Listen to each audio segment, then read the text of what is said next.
Takže Čus! zdravím vás od dnešního videa a dnešní video je tady s Rebelkou. Čau. Řekli jsme si, že informačka bude asi nejlepší, co můžeme natočit jako první video. Můžeme na to? Ve studiu Ender jsme 3. Já Rebelka, Tori a Alici.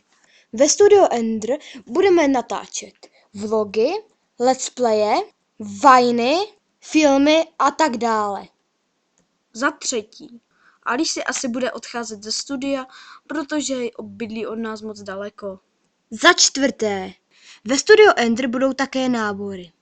O prázdninách, o svátcích a nejbližší nábor bude 27. listopadu a pokyny se dozvíte ve videu.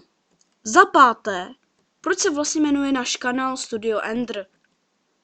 Protože Tori, která založila Studio Ender, má ráda Endermany a proto pojmenovala náš kanál Studio Ender. Takže tohle bude konec tohoto videa. Pokud se vám video líbilo, dejte Like, když tak odběr. Pokud se vám video nelíbilo, dejte dislike. Takže čus!